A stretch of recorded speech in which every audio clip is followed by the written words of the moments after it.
tarde a todos, sejam todos bem-vindos, dando continuidade ao nosso evento, nossa palestra, com o tema Formação Contábil para o Setor Público, Competências do Presente e Desafios das Novas Diretrizes Curriculares. Eu faço a pergunta, como é que fica a questão da legislação com relação a essas novas diretrizes curriculares nacionais? Como é que vai ficar a questão da aplicabilidade dessas novas diretrizes curriculares nacionais, que já estão aí em pauta? Para responder essas e outras perguntas, eu convido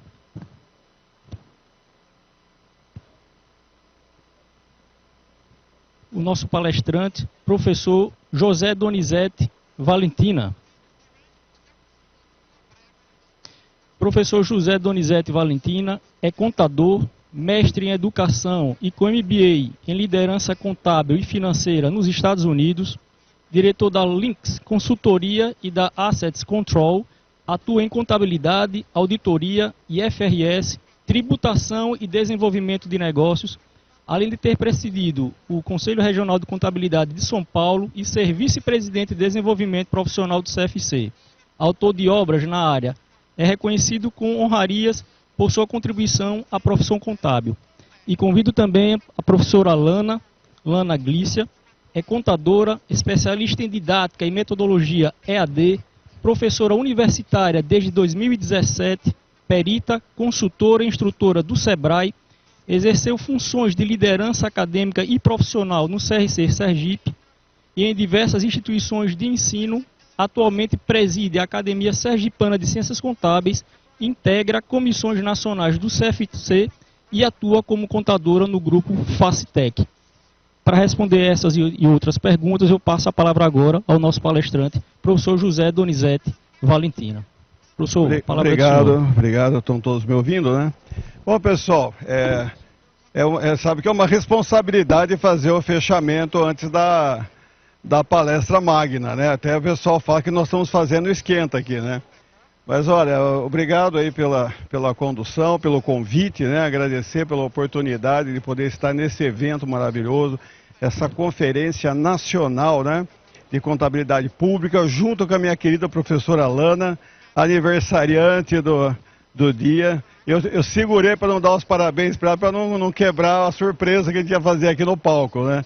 Mas é uma delícia a gente poder fazer o que gosta com as pessoas que a gente gosta. Então não tem preço e pode ver que nós estamos quase no fechamento e aqui ainda está lotado. Então dá para ver que esse evento chegou para ficar e ele celebra também uma gestão muito bonita, que é a gestão do nosso presidente Aécio, né? Aqui de Aracaju, mas ele é uma pessoa muito especial, porque ele tem de tamanho, ele tem de coração, tem de capacidade e tudo mais.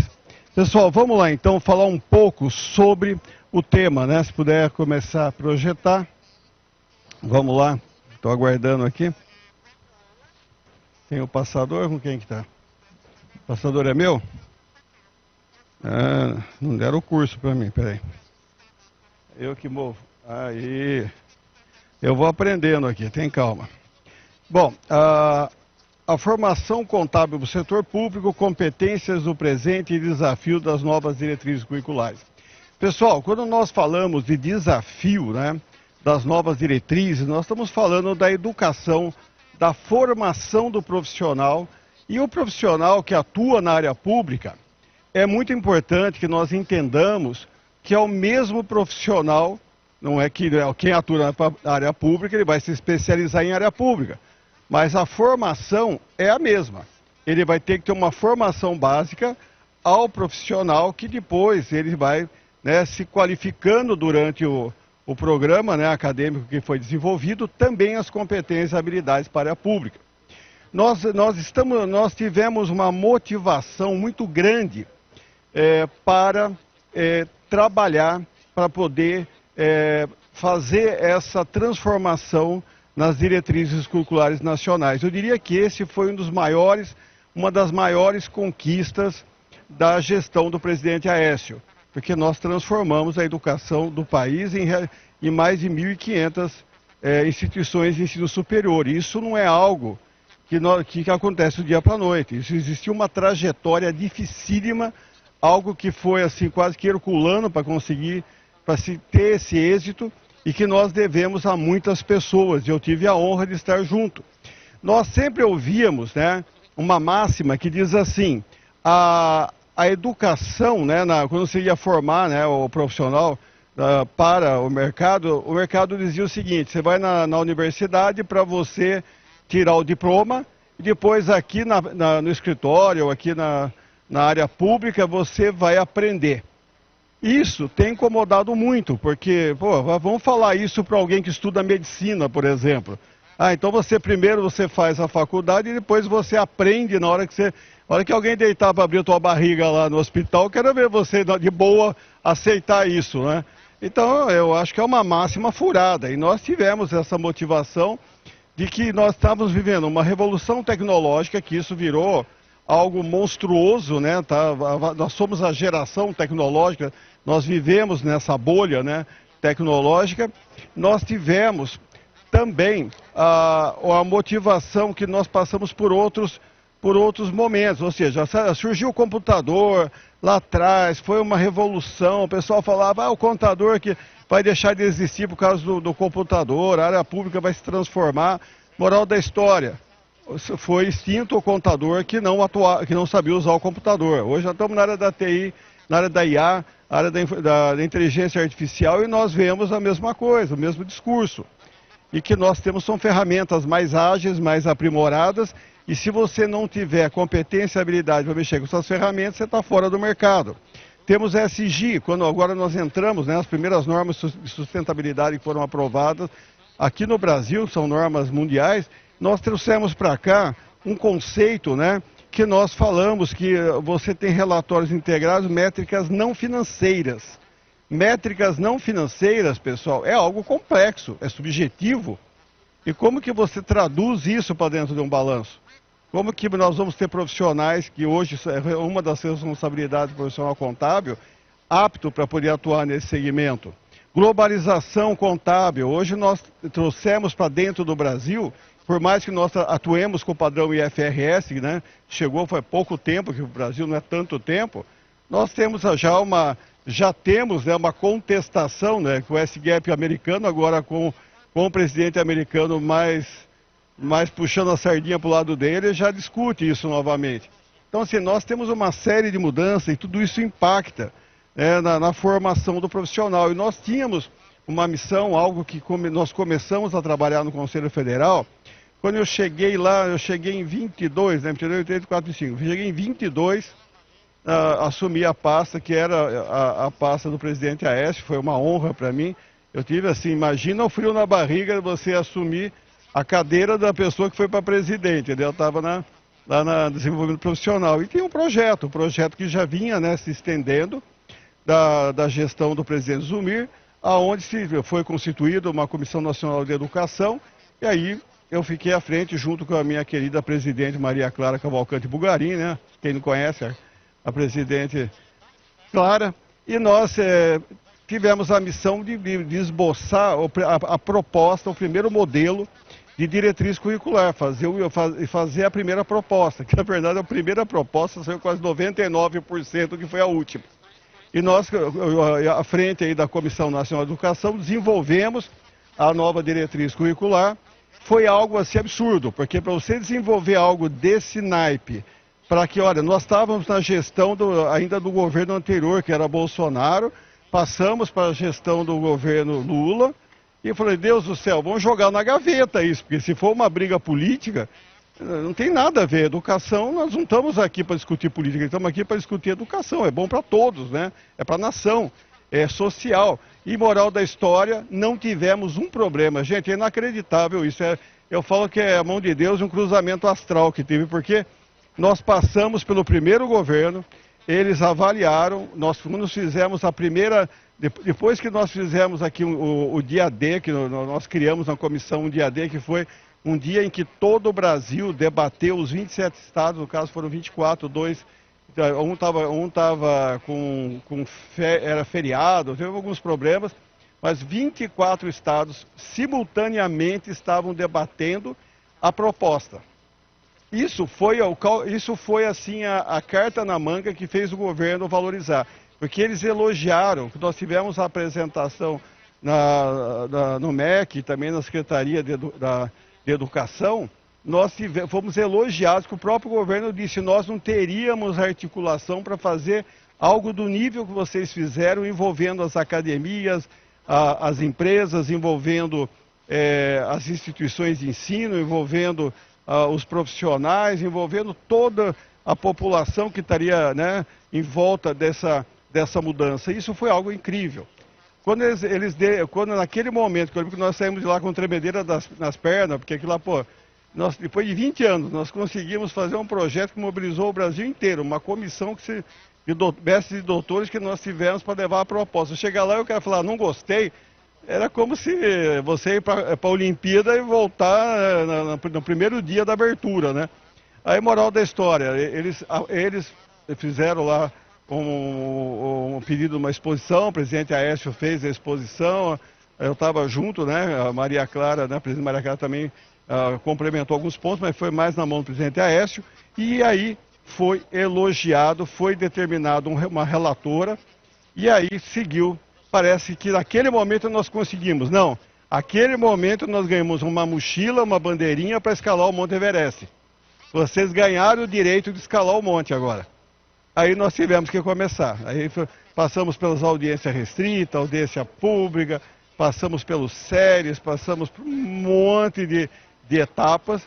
Aí quando chegou, depois de 1 ano e pouco, chegou lá no final, nós ficamos sabendo que estava parado na mesa do governador, né, o Camilo. E a gente não entendia por quê. Aí eu vou lá atrás para descobrir, junto com a presidente Maria Clara conseguiu fazer o contato. Aí descobrimos que tinha voltado para o SERES. O SERES é um órgão que faz primeiro análise, depois ele manda para o ministro. Mas já tinha passado por ele, devolveram por acidente. Aí vamos nós lá pedir para o SERES, pelo amor de Deus, devolve isso daí. Isso daí foi para vocês, não era para ter ido, já está aprovado. Aí, depois de um tempo, voltou para o ministro e nada. Nós pedimos reunião com a assessoria jurídica do ministro para saber o que estava acontecendo, se tinha algum problema. Aí que nós descobrimos, né, que não tinha problema nenhum, porque foi praticamente que 27 de março a aprovação e 28 de março nós tivemos a publicação. Ou seja, o ministro, ele publicou a resolução CS, né, que é a Comissão de Educação, aqui da Comissão da área de Educação, CNE, né, o Conselho Nacional de Educação, ele publicou essa resolução 01, e a gente até achou cômico, ele foi a primeira mesmo, né, ele não tinha aprovado nada ainda. Então, assim, moral da história, nós fomos a primeira e aí foi a vitória. Essa foi a vitória que a classe contábil teve em relação à educação. Essa foi a maior vitória que nós tivemos. Agora, o segundo passo foi trabalhar na implementação disso. Algo que nós abraçamos a causa, mas aí já 2 de maio foi a data que foi dada para o dia 1 da implementação por lei. Isso quer dizer que tem 2 anos para implementar, que vai até maio do ano que vem. Então, as instituições de ensino têm esse prazo e nós, né, estamos trabalhando agora num projeto onde nós criamos os multiplicadores. Os multiplicadores seriam representantes das academias de cada estado e dos conselhos regionais para trabalhar junto ao seu estado para que pudesse contribuir junto com a Comissão Nacional de Educação para que as instituições de ensino tenham acesso a materiais, a ajuda, porque a responsabilidade é da instituição, não nossa. Mas, de qualquer forma, está sendo uma mobilização gigantesca. Eu tenho um painel de controle lá, onde eu acompanho junto com a comissão, com o Elias, né, que é o nosso coordenador lá, junto com a presidente Maria Clara da comissão. Nós temos um painel nacional onde é monstruoso o trabalho que está sendo feito. É gigantesco. Então, diria assim que o presidente Aécio, ele mirou no alvo e acertou, né? Conseguimos fazer uma das maiores entregas que houve até hoje na área da educação brasileira para a contabilidade. Então, aqui a linha do tempo, como eu já falei, né? Nós temos aqui as diretrizes curriculares, no prazo de 2 anos, nós já estamos cumprindo. Nós elaboramos diversos materiais de apoio, né? Materiais que pudesse, porque nós temos um grande problema. O que você escrever num material desse, porque as instituições de ensino vêm de uma cultura onde elas querem a fórmula pronta. E não existe fórmula pronta para as novas diretrizes, não existe. Esse modelo educacional agora é um modelo fluido, é um modelo muito moderno, né? Muito conectado, né, aos padrões internacionais. E aí o que acontece? Nós temos que produzir material. Agora, o que você escrever tem que orientar, mas não pode dizer, não pode dar o modelo pronto. Então nós criamos as diretrizes curriculares nacionais comentada. Então esse primeiro material que foi, né, apresentado, né, no Congresso Brasileiro de Contabilidade, esse material já está disponível no portal do CFC, é gratuito e é acessível, né, para qualquer instituição de ensino. Depois nós tivemos, no momento que nós criamos os multiplicadores, nós passamos a ter agora um movimento, né, para a implementação, né, um plano estratégico. Nós, para ajudar nesse processo, né, porque nós só podemos ajudar, nós também montamos um novo material que também os multiplicadores estão utilizando, que é o projeto pedagógico do curso. Nós estamos passando, né, orientações de como proceder. Então isso é algo que tem assim, um impacto muito grande. Foi uma das maiores vitórias que a gente conseguiu ter até hoje. Eu diria que foi um ano da minha vida que eu não fiz outra coisa, mas assim, eu saio do Conselho Federal com essa satisfação de ter tido orgulho, de ter tido a honra de ter estar à frente desse projeto e fazer parte de uma mudança, porque eu sou educador e eu também sou educador, né? Sou empresário da contabilidade, da área de tecnologia, contabilidade, auditoria, perícia e também da Academia de Contabilidade de São Paulo. Fui coordenador de curso muito tempo, né? De várias faculdades de São Paulo, mas eu vejo que o maior, eu falo, quando a gente reclama tanto, mas para a gente ir lá e fazer a mudança, é um privilégio. Então, as pessoas, em vez de ficar brigando, deviam trabalhar mais para que a mudança ocorra, e não simplesmente ser contra, né? Então, o que muda com as novas DCNs? Nós estamos vindo de uma época onde o ensino ele era focado em conteúdo, né? Nós vemos uma época assim mais onde a pessoa era treinada para ser mão de obra. A profissão contábil até hoje tem esse estigma e paga caro por isso. Porque nós somos encarados como mão de obra, né? Não somos encarados como aquilo que nós somos hoje, né? Mas assim, já mudou muito isso.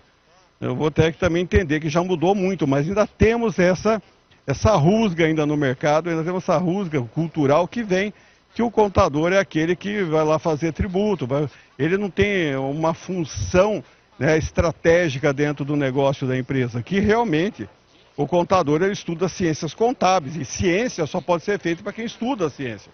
Então, quando nós saímos desse conceito de conteúdo, que nós chamávamos de grade curricular, se alguém falar grade curricular, vocês corrijam, não existe mais grade curricular. Grade é algo preso, né? Então, eu também participo da Comissão Educacional da Associação Interamericana, né, 16 países, e aonde a gente também, eles chamam lá, acho que o meu inglês é muito ruim, eles chamam de grila, né? Então, assim, não tem esse termo, porque ele passa a ser agora algo fluido, algo que nós temos uma flexibilidade muito grande de montar o plano de ensino de acordo com a realidade da região e a necessidade. E nós vemos nasce o conceito de competência. O que é competência? Se você for num restaurante, por exemplo, você pegar um chefe de cozinha, você fala o que é habilidade, né? O conhecimento, habilidade e competência. Conhecimento e habilidade, quando você vai lá na cozinha, que a pessoa sabe comprar a carne, ele sabe técnicas para poder fatiar um legume, para poder fazer um prato, para poder montar um prato. Agora, a competência é aquele que é o chefe que entrega o todo. Ele é capaz de montar um jantar onde tem centenas de detalhes, milhares de detalhes envolvidos, e ele está gerenciando e administrando tudo aquilo ao mesmo tempo. Então a competência é algo muito difícil hoje na área da tecnologia. Depois nós vamos falar um pouco mais sobre isso. Visão global do processo de desenvolvimento curricular. Então nós trabalhamos no seguinte, a metodologia. Primeiro momento, para a implementação das novas diretrizes, nós estamos pedindo um diagnóstico. Eu acho que a primeira coisa que você vai no médico, ele faz os exames para saber como que nós estamos, né? Para depois entender para que lado que ele corre. Mesma coisa nas instituições de ensino. Primeiro momento em fazer um diagnóstico para entender como ela ela está hoje quando você coloca como base as novas diretrizes. Segundo, definição de componentes curriculares que atendam, né, aquilo que foi, que está sendo determinado e que tem a ver com aquele público. Lembrando que nós estamos formando contadores e contadores têm que saber fechar balanço. Ele pode ser da área pública, privada, com ou sem fins lucrativos, ele tem que saber fechar balanço. Ah, mas é o balanço sem fins lucrativos, não trabalha com o capital, trabalha com o patrimônio social, da área pública, que é o nosso objetivo aqui, trabalha como a palestra anterior aqui bem citou, né? Trabalha com todos os elementos da área de custo, na área orçamentária, que é muito diferente, né? Na área patrimonial, mas a base teórica é a mesma. Então nós temos que ter uma base forte de formação desse profissional com a implementação, né, de uma metodologia de currículo, né? Então onde que você vai ter uma metodologia? Educação é algo, eu sou especializado em metodologias ativas, psicodrama. Então assim, eu me dediquei muito a isso. Então eu vejo que educar numa era dessa é até divertido. Só precisamos ter metodologia, só que vem lá de cima da instituição e não lá de baixo do professor. O professor é o máximo, eu defendo, tem que pagar bem o professor, tem que valorizar ele, mas só que ele não tem a responsabilidade de montar tudo. Ele tem que vir lá de cima. E hoje, com as grandes corporações que têm e dominam o Brasil, é um grande risco de nós não termos uma formação estruturada, porque é uma coisa só para o Brasil todo e tem que ser estruturada, levando em consideração as especificidades de cada região e as áreas. Se quiser montar uma faculdade que tenha foco na área pública, seria fantástico, é possível. As diretrizes permitem isso, né? Daria para ter essa estruturação e a avaliação, né? Que a avaliação é feita tanto pelos órgãos. Aqui é mais assim na área educacional, né? Você tem aqui o projeto da instituição, a parte curricular do curso, projeto de ensino, o plano de ensino, ou seja, nós temos que seguir toda essa metodologia justamente para que você tenha, né, determinado qual é o plano da instituição, para você entender qual é a realidade, para você construir os componentes curriculares, que é aquilo que todo mundo quer. Me dá os componentes curriculares, eu falei, não tem, você vai ter que ver qual é o seu, qual é a sua necessidade. Aí que vem, né, os estudiosos da educação, eu sou formado em educação. Perguntaram para que um contador tem que estudar educação. Eu só 30 anos depois eu fui responder para mudar a legislação brasileira na área da educação contábil. Então, quando ninguém acreditar em você porque você está fazendo uma coisa, não desista. Porque pode ser absurdo num dia, mas no outro isso daí se torna, né, se torna a solução. Então, o que nós temos hoje nos componentes, né, de competências, competência é saber fazer uma entrega, a competência é a somatória de conhecimentos e habilidades. Então nós temos assim, primeiro momento, identificar qual é a competência que nós queremos capacitar. Vamos dizer que uma das competências, além de formar, fazer balanço, entender todos os pilares que envolvem da parte de governança, envolve saber fazer uma auditoria, envolve entender a parte de gestão, mas nós temos também, vamos falar da área pública, se você quer capacitar ele na área pública, então você tem que identificar essa competência. Qual o objetivo pedagógico para implementar isso? Quais disciplinas você precisa para implementar isso? Aí nossa querida professora Alana vai falar bastante para nós. E também, né, monitorar os resultados, porque se você não tem monitoramento, se o monitoramento é só você não ouve quem está do outro lado também, aí você não tem esse sucesso que você precisaria ter. Bom, aqui quando nós falamos de inteligência artificial, tecnologia, nós temos que entender o seguinte: nós vivemos um momento numa bolha tecnológica, onde a educação, as pessoas estão tendo uma apropriação digital do conhecimento. E a apropriação ela tinha que ser humana. Toda a tecnologia ela tinha que ser um instrumento para que ele pudesse se formar.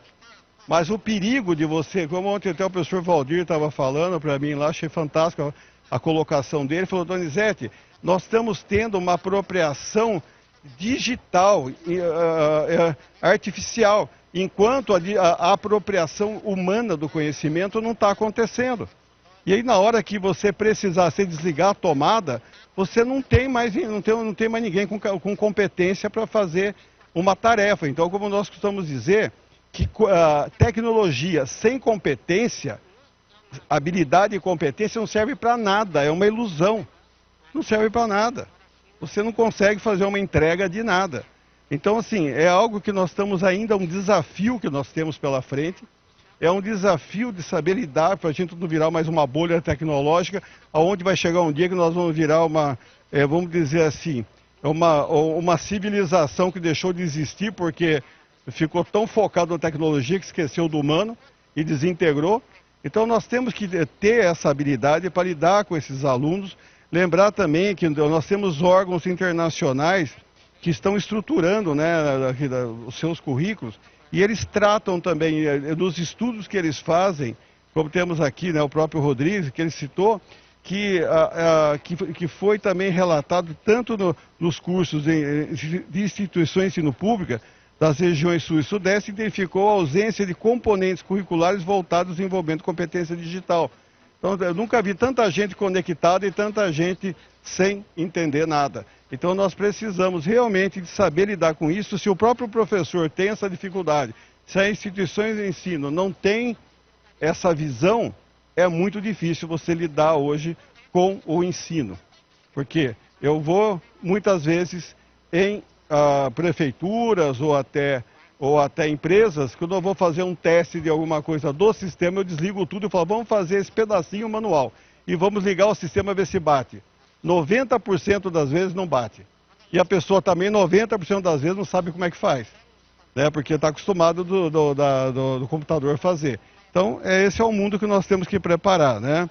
Temos aqui também, falando um pouco sobre a extensão na área na área pública, ela é muito importante, porque você pode também levar o aluno, né, para que ele possa fazer uma extensão num órgão público. Ele pode estar fazendo uma extensão lá e já sair de lá qualificado, para quando ele for para o mercado ele já ter, né, essa qualificação. Nós temos assim, né, nós temos sempre essa ordem. A diretriz curricular, ela define quais são as competências para formar. Então nós temos lá uma estruturação de competências. A extensão diz onde, né? Onde eu vou buscar essas competências. Então pode ser que na extensão que eu falei, nós podemos ter vários convênios, que seria muito interessante, aqueles que estão aí trabalhando na formação dos profissionais da contabilidade da área pública, ter convênios com órgãos que possam fazer essa extensão juntamente com a instituição de ensino.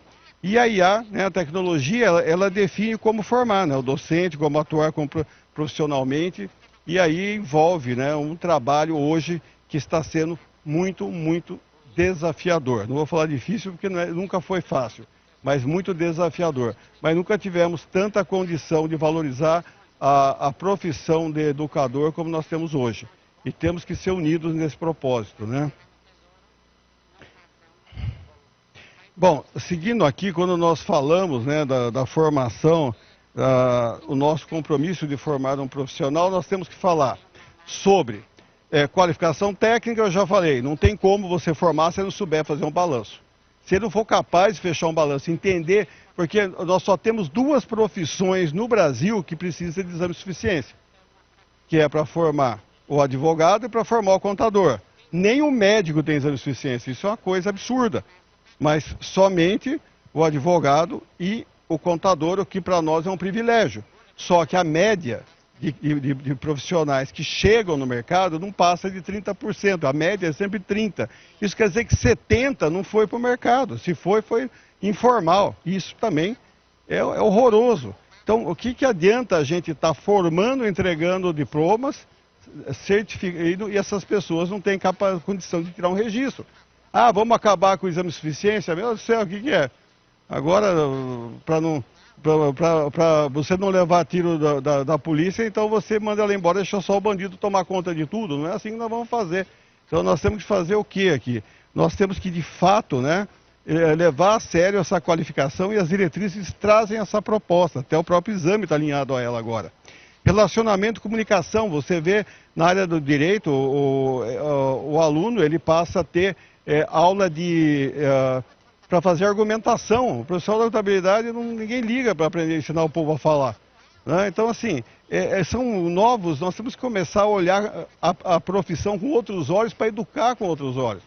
Né? Equilíbrio emocional, eu estava lá em Assunção, lá na reunião que nós tivemos, a conferência que nós tivemos lá da Associação Interamericana de Contabilidade com 16 países, e um amigo nosso, o Marco Aurélio, que é da Comissão Nacional de Educação lá do Rio Grande do Sul, falou, a universidade dele teve 5 suicídios nos últimos 2 anos. Eles fecharam a universidade por 2 semanas para debater o tema. Falou, o que está acontecendo? Quando houve, assim, jovens que não teriam, assim, um diagnóstico que justificasse o suicídio. Então, a própria universidade parou para pensar se ali dentro estava tendo algum problema, porque todo mundo quis trazer para si a responsabilidade. Isso nós lidamos com seres humanos, lidamos com pessoas.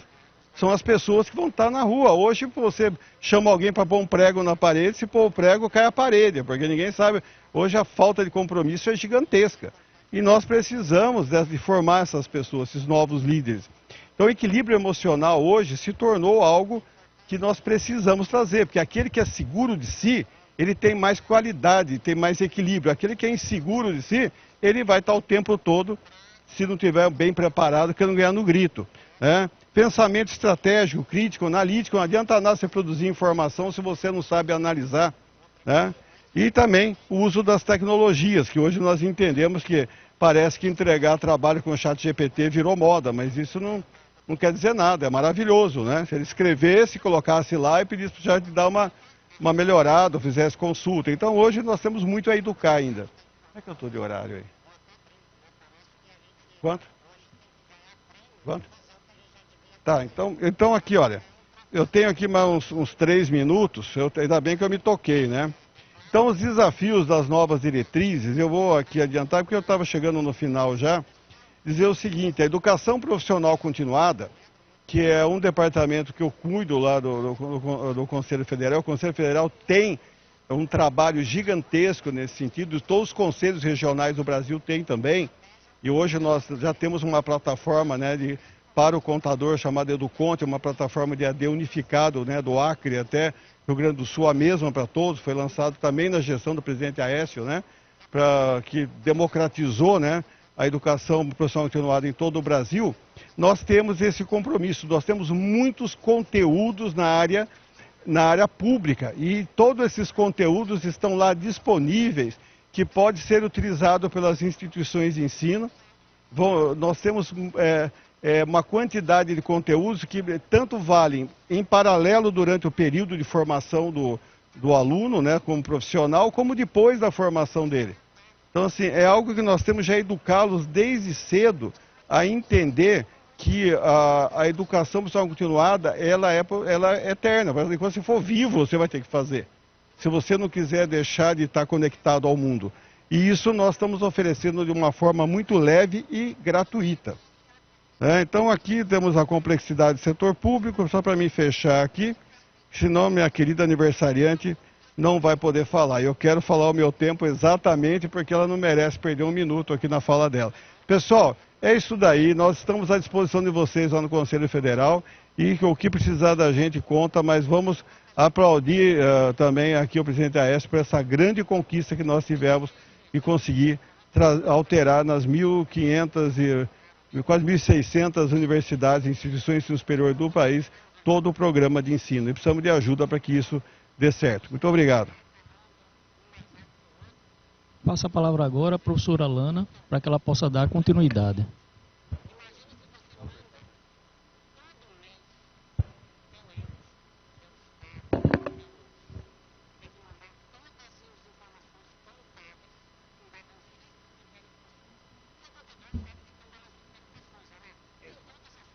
Bom, pessoal, boa tarde a todos e a todas. Para mim está sendo um momento muito especial, né? Primeiramente porque nós estamos aqui na primeira Conferência Nacional de Contabilidade Pública.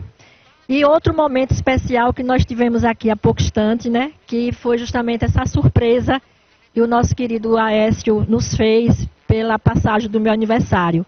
Mas antes de nós começarmos realmente a falarmos sobre as diretrizes curriculares, eu gostaria também de estender esses meus parabéns que nós recebemos há pouco instante a todos que estão aqui, que eu tenho certeza que também nós temos outros aniversariantes, né, com esta data do dia 19 de novembro. Então, eu estendo o meu carinho, né, a todos vocês, tá?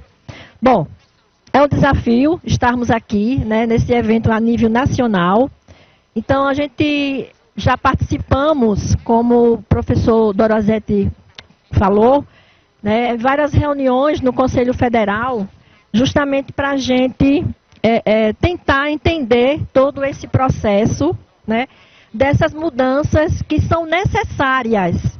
A gente sabe que é algo extremamente necessário, porque nós estamos vivendo em outra era, né? Como todos já falaram aqui, a gente já teve aqui vários painéis, várias palestras, e o tema é justamente a transformação, né? A transparência no setor público, mas antes de tudo é um processo de transformação, tá?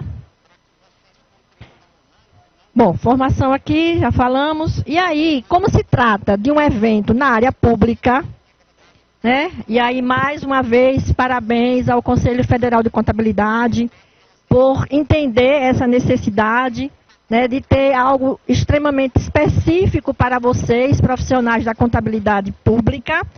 E aí nós temos alguns desafios, né, com relação a este profissional público, com relação à transparência e o controle social. Então, o que é ser um profissional da área pública em relação à transparência? Então, a gente, como o professor Donizete acabou de falar, nós temos as 3 premissas que são focos principais, né, dessas mudanças das diretrizes, que é justamente a competência, a habilidade e a atitude. Então, você vai mostrar essa transparência através dos relatórios contábeis, com base, né, nas informações que nós recebemos, a documentação, e também como é que eu posso dizer assim? É porque eu estou emocionada, tá, gente? Essas habilidades, ela vai justamente transformar, né, aquele relatório contábil, onde está colocando ali despesas e receitas, dentro do controle social. O controle social nada mais é do que a gente está, enquanto cidadão, verificando de fato aqueles recursos que são aplicados, né, pelaquela secretaria, pelaquela instituição, tá? E aí vem também o papel estratégico do contador no setor público. Claro, a contabilidade, ela é universal, né? Então, a gente tem, como já foi falado aqui, ela é uma ciência, e a ciência ela precisa ser estudada, a ciência precisa ser analisada, a ciência precisa ser provada. Então, nós, enquanto profissionais da contabilidade, especificamente no setor público, nós temos essa responsabilidade, né, de apresentar realmente relatórios confiáveis. Relatórios esses que vão mudar a vida de uma cidade, que vai mudar a vida de um cidadão, tá? E aí vem as competências do presente, né? Então, a gente sempre fala, enquanto professora, que a questão da ética, da responsabilidade social. Então, nós precisamos ser, sim, profissionais éticos, ter o cuidado nas informações que nós estamos passando dentro daquela secretaria, dentro daquele departamento, tá? E pensar que aquela informação que nós, enquanto profissionais, estamos apresentando ali, vai trazer um impacto muito grande dentro da sociedade. Então, a gente tem que ter consciência, primeiramente, enquanto profissional, de fazer a coisa acontecer de forma extremamente correta. Domínio tecnológico, né? Claro, transformação, a gente está aí, já foi falado aqui pelo nosso colega. Nós hoje estamos vivendo a era tecnológica, Nós estamos caminhando para um Brasil 4.0. Então, esse domínio tecnológico, ele é extremamente necessário, porque a gente não vive mais sem a tecnologia. A gente está aqui num evento desse, né, com mais de 1000 pessoas, e a gente percebe que vocês estão aqui, mas muitas vezes aquela ferramenta que não afasta de nós, aquele aparelho do celular, a gente está aqui ouvindo, mas ao mesmo tempo estamos resolvendo coisas lá da nossa cidade. Então, isso é tecnologia. É você saber conduzir todo esse processo, estando aqui, sem estar lá, mas você consegue realmente resolver tudo ao mesmo tempo. Esse é o profissional do futuro, gente. Não tem outra saída mais, né?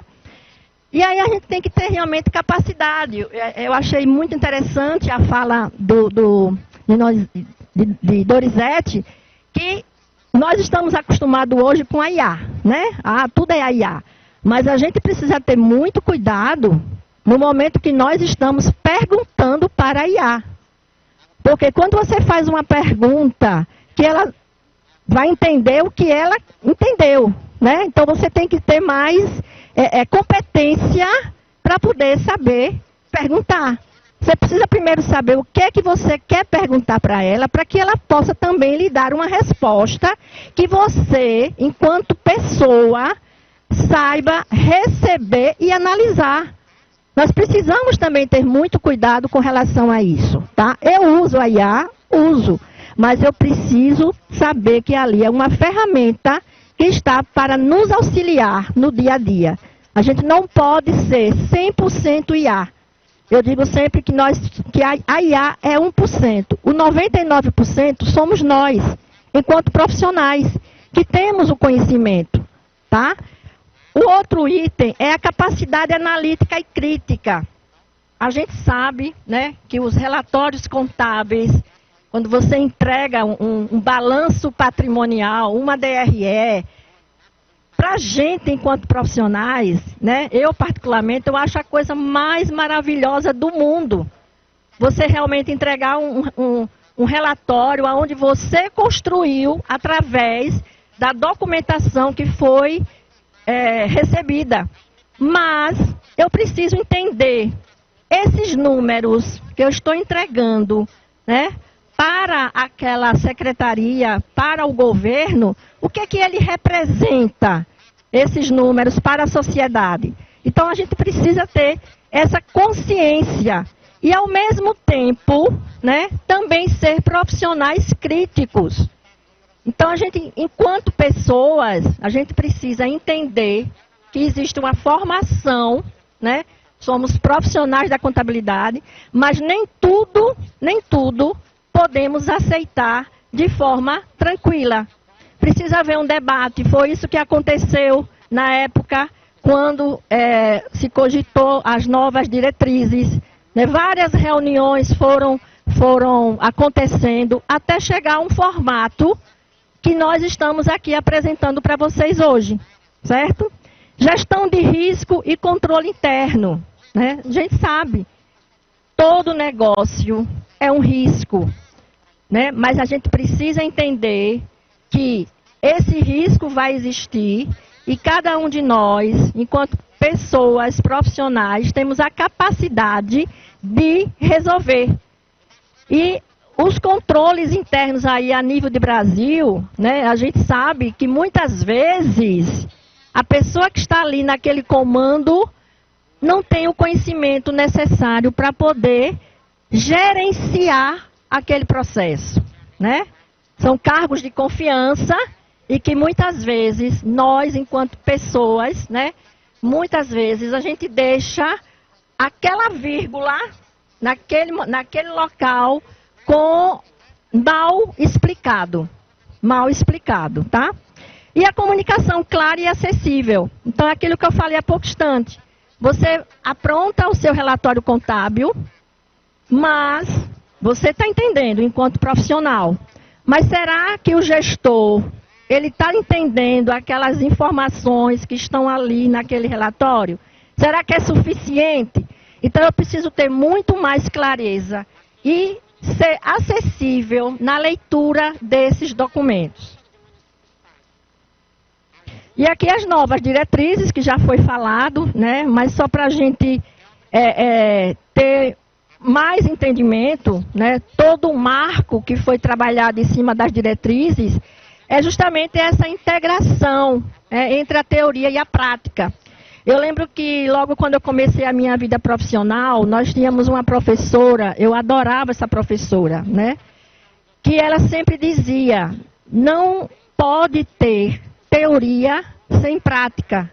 É o praxis, né? Então a gente precisa ter conceitos e nós, através desses conceitos, trabalharmos esses conceitos na prática, no dia a dia.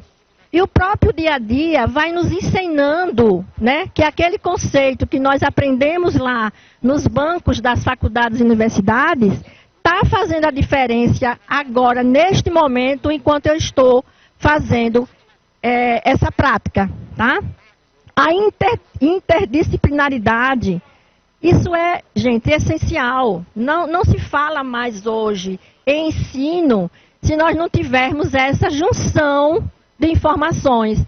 Então, o curso de Ciências Contábeis, ele precisa se falar, ele precisa falar com a administração, ele precisa falar com a economia, com o direito, porque o contador, o que ele menos faz é debitar e creditar, né? O que ele menos faz é isso. Hoje a gente tem uma legislação, né, Sérgio, imensa. A gente está passando por um processo de transformação desde quando se começou a questão da nota fiscal eletrônica. Eu lembro que foi lá em 2005, né, quando tudo começou, e era a maior agonia. Era a maior agonia. Então veio depois os SPEDs, né, e outra agonia. Então a gente está sempre aprendendo. E a gente precisa ter esse entendimento, né, conceitual primeiro, para depois vir para a prática.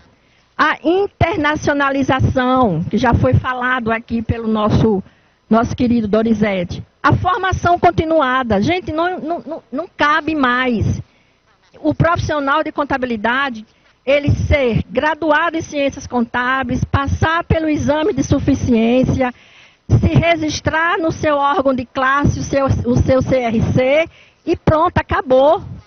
Não, precisa ter sim uma continuidade, porque é transformação, é mudança que vem acontecendo diariamente. Diariamente a gente, enquanto profissional, nos deparamos com mudanças.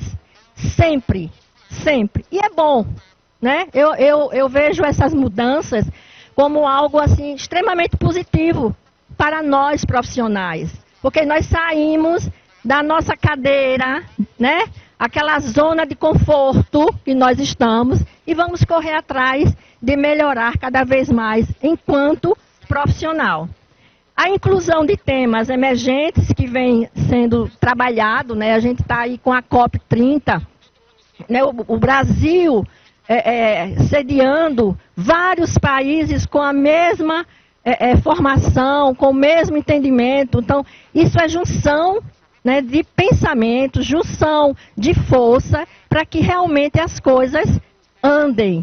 Não precisa, aliás, nós precisamos entender que não é mais o eu, somos nós.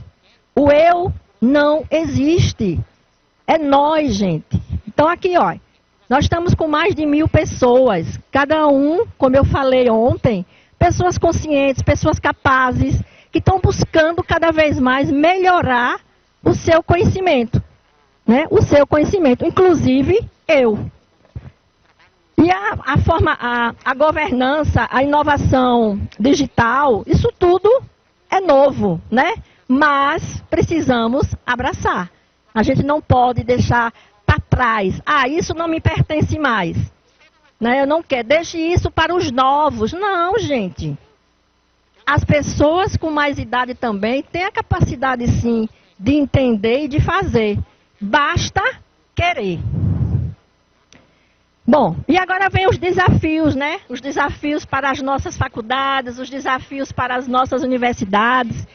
Nós, enquanto professora, a gente vem passando por um processo, assim, de muitas transformações. Então, eu lembro, eu estava comentando, acho que foi até com o professor Sérgio, né? Já tivemos, né, professor Sérgio, salas com 100 alunos no curso de Ciências Contábeis. Hoje a gente não consegue, se conseguir fechar uma turma com 25 alunos, nós vamos ter que soltar fogos, né? É algo extremamente maravilhoso. A gente está aqui com o nosso acadêmico Alex, de Itabaiana. É um exemplo, a Universidade Federal de Itabaiana, né? Tem uma quantidade de quase 300 alunos no curso de Ciências Contábeis. Que maravilha, que bom! Né? A gente precisa realmente fazer com que a nossa profissão caminhe, ande. E aí, as grades, aliás, desculpe, não falem grade, as diretrizes, né? As universidades e as faculdades, elas precisam entender que a mudança precisa acontecer. E a mudança não começa pelo professor, não. A mudança vai começar dentro da instituição. A instituição precisa entender que aquele processo é necessário para que o aluno realmente ele saia das faculdades, das universidades, com bagagem, né? Não só de conhecimento, mas principalmente, ele precisa ser um profissional competente, ele precisa ser um profissional habilidoso e ele precisa ser um profissional de atitude. Eu tenho uma moça que trabalha comigo lá na empresa, aliás, já passou várias pessoas lá por mim na empresa. E a gente percebe, né, quando aquele aluno, ele só está ali para ocupar o espaço. E a gente tem alunos que vão estar ali, não só ocupando o espaço, mas em busca de outros espaços, né? Em busca de outros espaços, não é isso, Neide? Rosa também, que é acadêmica, está aqui conosco, é professora. Então a gente percebe realmente as dificuldades que nós, enquanto profissionais da área de educação, vem passando. E aí essas diretrizes realmente vai fazer com que a gente, né, enquanto professor, realmente se sinta mais assim, como é que eu posso dizer? Mais feliz, né? Mais feliz.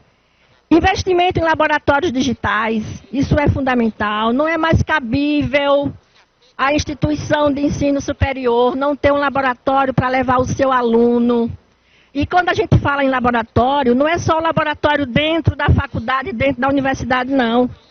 É um laboratório que você saia com seus alunos para ir para fora da universidade. Está aqui o professor Sérgio.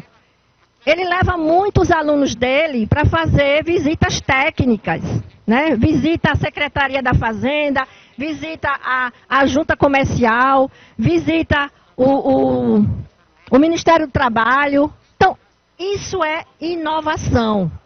É fazer com que o aluno saia da sua zona de conforto, que é a sala de aula, e vá conhecer outros meios, vai conhecer outros campos. A metodologia ativa, e aí eu lembro, me permita, acho que eu tenho tempo ainda. Uma vez eu cheguei na sala de aula com um estudo de caso. E aí eu disse, olha, nós vamos trabalhar o estudo de caso hoje. Mas professora, a senhora não vai ministrar a aula do conteúdo, não? Mas que estudo de caso é esse? Para que esse estudo de caso, professora? É melhor a senhora ir para a sala e explicar o seu assunto. Eu digo, eu estou explicando o meu assunto, só que de uma forma diferenciada. Vocês vão precisar pegar o seu estudo de caso, vão ler e nós vamos interpretar, né, o que está sendo colocado aí. Mas antes, gente, é reclamação em cima de reclamação. Não é pouco, não.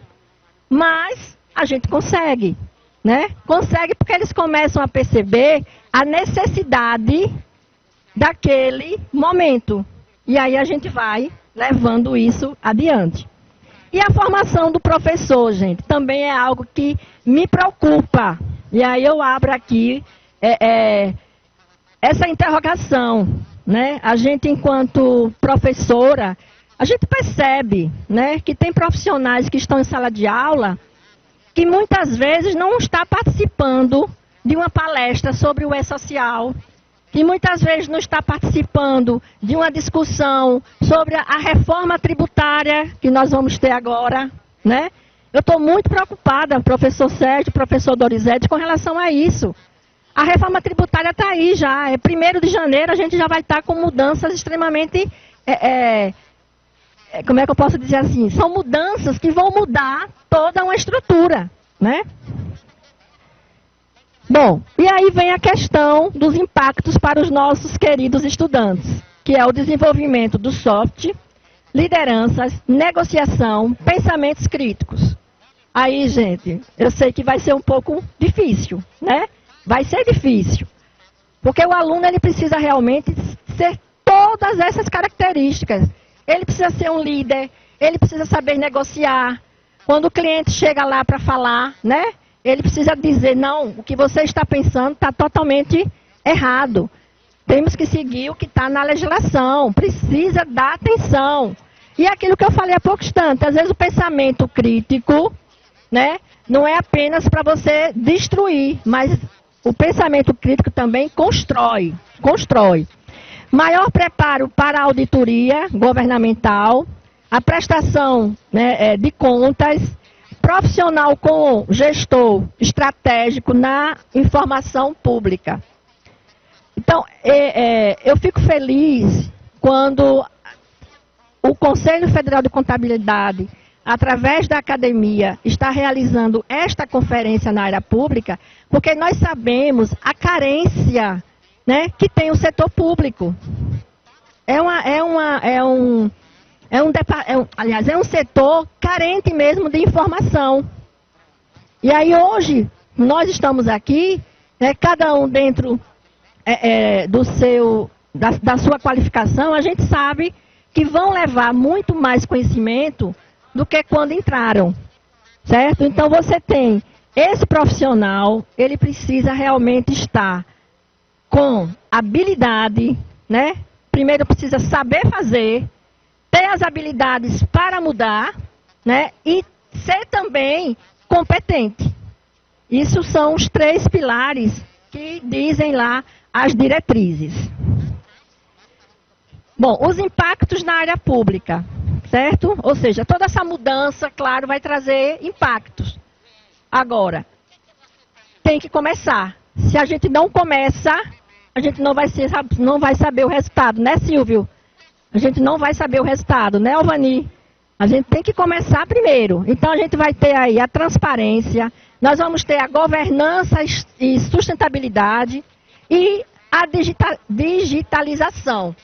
Então, são 3 pontos que são necessários para o profissional da área pública, né? A transparência nas informações, a transparência naquilo que ele realmente está entregando ao gestor, a governança, que são resultados. Esses resultados precisam estar alinhados com aquele relatório. Eu vou mudar. Por que eu estou mudando? Porque o meu relatório está dizendo isso. E, claro, a questão tecnológica, né, que nada mais é do que essa digitalização. Bom, e aí eu tenho o contador público do futuro, né? Como é que vai ser esse profissional da área pública? Claro que ele precisa ser primeiramente técnico, porque tudo começa com o conceito, tudo começa com aquilo que ele aprendeu, né, nas faculdades, nas universidades, mas também ele precisa unir todo esse processo de conhecimento à gestão estratégica. Então, eu tenho o conhecimento, eu sei fazer, e agora eu vou justamente trabalhar essas habilidades, né, dentro dos relatórios, dentro da conversa, e também ser um profissional ético, que isso, veja que foi uma coisa que me chamou a atenção, Dorizete, que nas diretrizes curriculares, essa palavrinha ética, gente, aparece em quase todas as páginas. Mas por que está aparecendo em quase todas as páginas? Porque a gente percebe a necessidade, né? Porque precisa realmente sermos profissionais éticos, sermos profissionais inovadores. Ah, mas o que é ser inovador para você, Lana? Né? O que é ser inovador? Né? O ser inovador é você saber a hora de mudar. É você ter consciência que aquilo que você está propondo vai fazer a diferença, sim, naquele momento, dentro daquela secretaria, dentro daquele órgão. Não precisa ter receio, desde que você realmente saiba, né, o que você está querendo inovar. Porque às vezes eu participo de reuniões lá na empresa e eu falo muito sobre isso. As pessoas, não, vamos inovar, mas a pessoa chega falando, vamos inovar o quê? Né? Então você primeiro precisa saber o que é que você está querendo inovar, para depois, né, começar a trabalhar. Capaz de fortalecer a democracia e a eficiência do Estado, gente.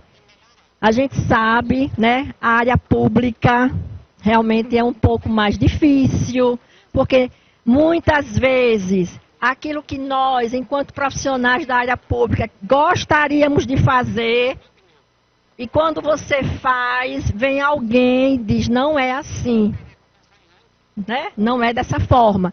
Então você precisa realmente ter essa capacidade de dialogar. Você precisa ter essa capacidade de mostrar para aquele gestor que o que você está colocando ali naquele relatório é necessário, vai fazer sim a diferença, não só da gestão, mas de tudo aquilo que está ao redor daquela gestão, né? E claro, todo profissional, independente se ele está na área pública ou na área privada, precisamos ser profissionais com eficácia, né? Precisamos ser profissionais com eficiência, para mostrar realmente o valor que nós temos enquanto profissional da contabilidade. E aí, gente, como eu gosto muito da educação, né? Já tem mais de 40 anos que eu atuo na área de educação, não na área superior, né? Eu passei a minha vida por várias fases da educação. E nós temos aí essa frase que eu gosto muito de Nelson Mandela, quando ele diz, a educação não é apenas uma ferramenta de conhecimento, né? Não é a ferramenta só de conhecimento, gente. Ela transforma o meio, né? Desde que você realmente saiba o que você quer transformar. Porque muitas vezes você tem esse conhecimento, mas você não sabe transformá-lo. Tá? Bom, e aí, gente, mais uma vez, gratidão por vocês estarem aqui hoje, nos dando essa oportunidade de podermos apresentar, né, essas diretrizes curriculares que desde 2002, como falou o professor Donizete, eles vêm trabalhando, tem uma equipe no Conselho Federal só para trabalhar as diretrizes curriculares. Só que, infelizmente, né, professor Donizete, a gente sabe que as universidades e faculdades, infelizmente, não há essa obrigatoriedade. Mas o que é que nós estamos fazendo enquanto pessoa, enquanto contadora, né, enquanto professora? O professor Sérgio também faz parte dessa comissão aqui no nosso estado. A gente já teve várias reuniões, né, presidente Jonas, com os coordenadores dos cursos de ciências contábeis, com os professores do curso de ciências contábeis, com os alunos do curso de ciências contábeis, mostrando para cada um deles o porquê que precisa, sim, alterar as diretrizes curriculares do curso de ciências contábeis. E aí a gente está com esse desafio a nível nacional, né? Em todos os estados está sendo feito esse trabalho de formiguinha para que a gente, enquanto professores, sejamos os agentes transformadores em sala de aula. Como diz Nelson Mandela, o conhecimento, ele está aqui, mas precisamos fazer deste conhecimento algo melhor para a sociedade, como um todo. Meu muito obrigada.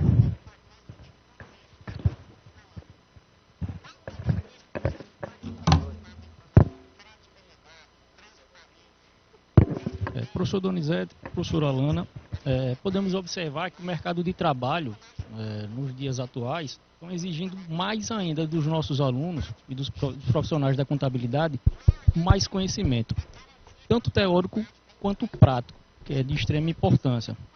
A gente pode observar que, inclusive, até como vocês comentaram, o uso das ferramentas de tecnologias, né, principalmente com a inteligência artificial, que é de extrema importância, mas muitas vezes a gente pecamos na coisa básica da inteligência artificial. Eu pergunto a vocês, sabe o que é a coisa básica da inteligência artificial? Que nós pecamos, a gente tem a ferramenta, mas muitas das vezes a gente não sabe perguntar. Como é que eu quero que a inteligência artificial me dê uma resposta exata ou fundamentada, se nem eu mesmo sei como perguntá-la? Aqui eu tenho umas perguntas para vocês, se vocês puderem me ajudar. Professor Donizete, de que forma as diretrizes nacionais, curriculares nacionais, garantem que o contador esteja preparado para atuar no setor público? Bom, tá achando?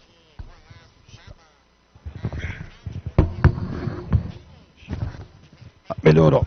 Bom, primeiramente, professor, nós vemos o seguinte, se nós queremos, de fato, preparar um profissional que esteja adequadamente, né, capacitado para assumir um cargo, uma vaga, né, na área de contabilidade pública, a diretriz curricular ela traz os componentes necessários para que possibilite, né, para que as instituições de ensino possam aplicar, né, os conteúdos curriculares para que possa ter essa formação.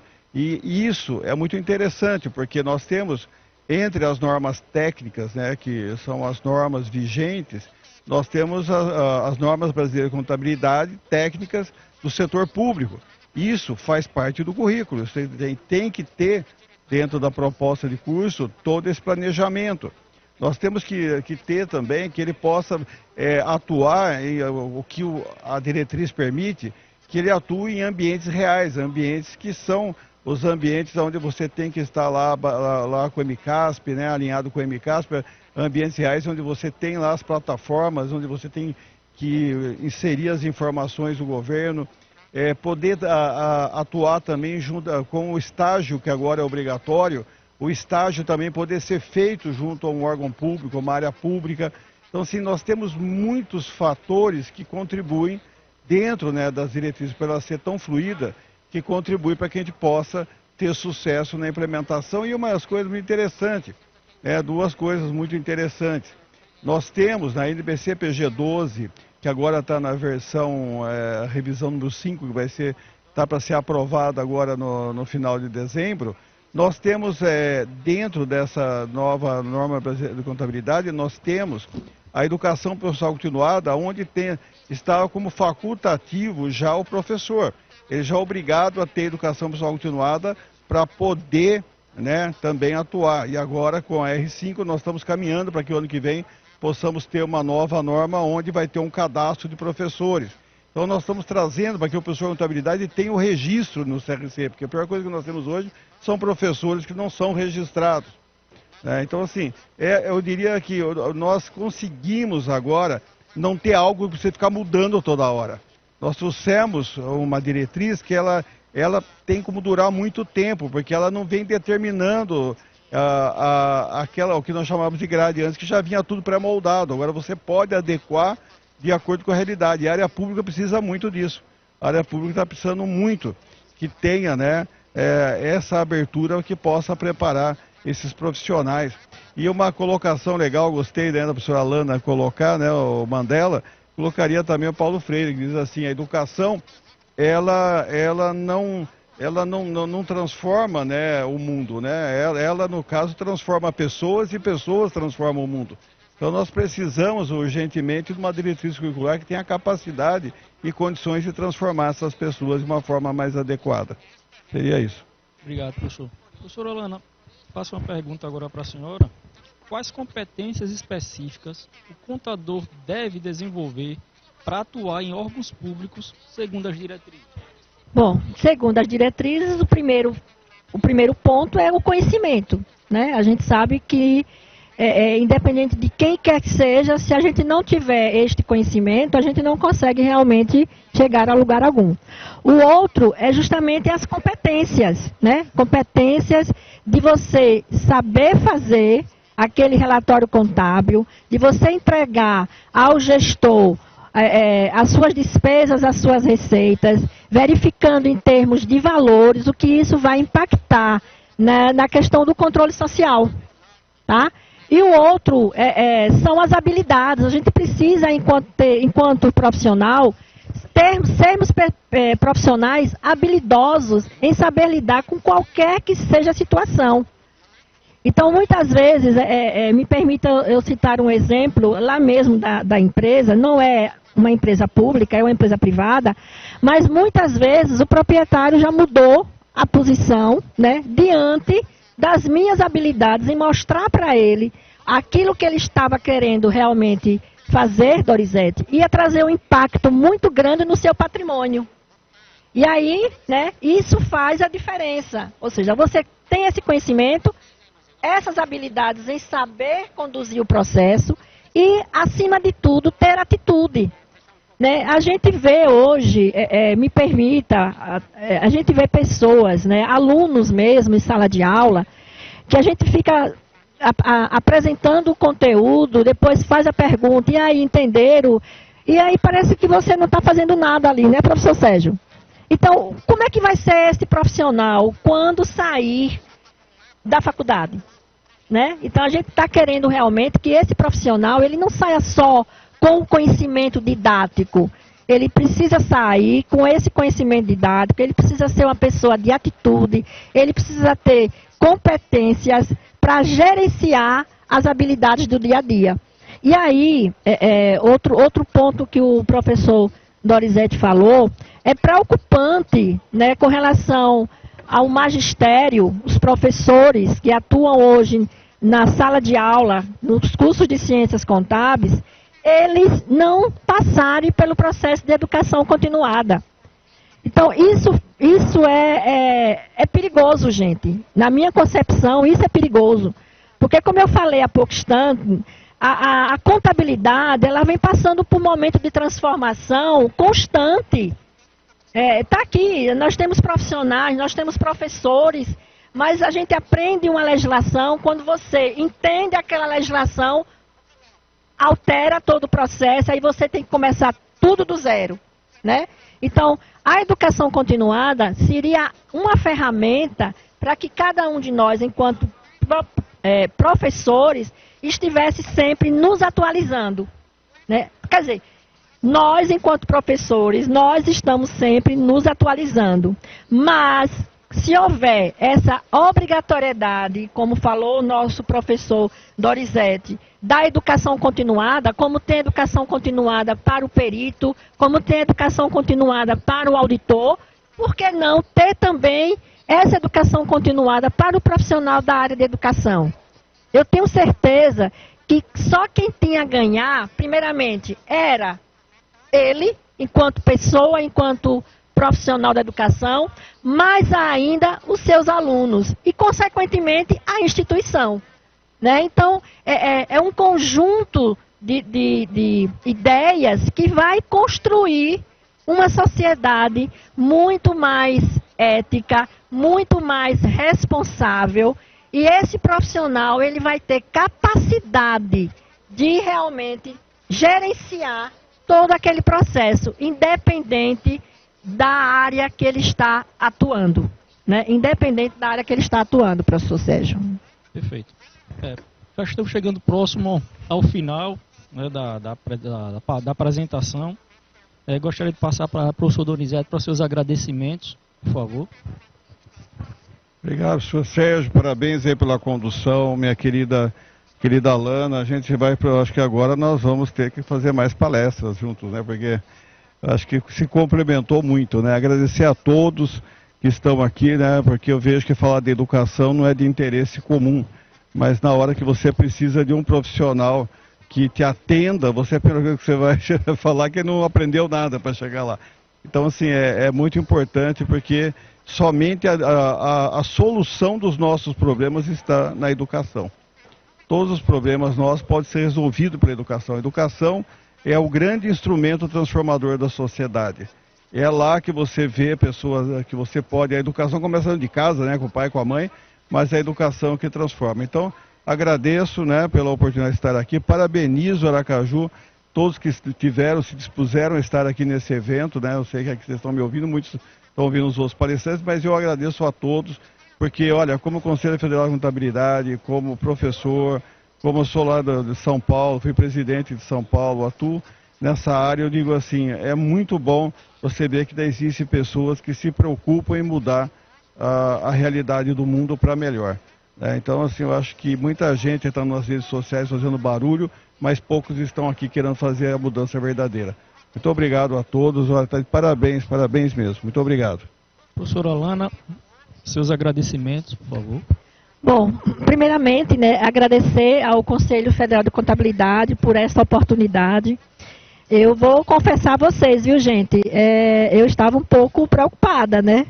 Conversando ali com o professor Sérgio, eu disse, não, mas o Sérgio me tranquilizou, né? Não, professora, a senhora vai realmente conseguir. Eu espero que realmente a gente possa sair daqui hoje, né, com uma semente, né, e cuidar dessa semente. Porque realmente não é fácil, né? Falar de educação, nós sabemos que é uma complexidade muito grande, como você falou agora, professor Donizete.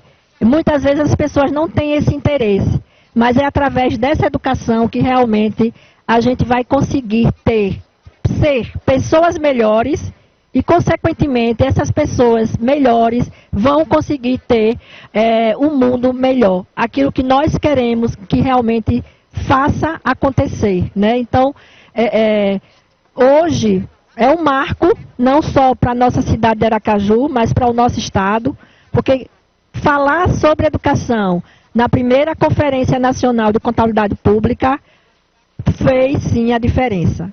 Na minha concepção, eu tenho certeza que vocês não vão sair daqui pensando apenas que essas diretrizes curriculares é mais um papel, né, que está escrito, que foi aprovado e que as coisas não vão andar. Não.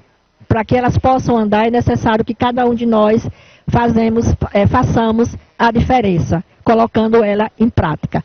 E agradecer, Sérgio, você pela condução, realmente, bem tranquilo, Sérgio, né? Eu estava nervosa, agora Sérgio estava numa tranquilidade, mas que bom, né? Tem que ter alguém tranquilo para poder deixar o outro tranquilo, né, Donizete? E agradecer também a parceria aqui com o nosso colega Donizete, que realmente é uma pessoa que tem uma bagagem muito grande, a gente percebe quando está conversando com ele. Eu gosto muito de conversar com as pessoas, porque realmente a gente está sempre aprendendo alguma coisa, independente de quem quer que seja. Meus parabéns, Sérgio. Obrigado, professor Donizete, obrigado, professora Alana, obrigado a todos, a vocês, né, pela presença. Eu deixo uma frase aqui, se não me falha a memória de Êxodo, porque ele diz que ninguém é tão grande que não possa aprender, nem tão pequeno que não possa ensinar. Eu tenho aqui algumas lembrancinhas, professor Donizete, professora Alana.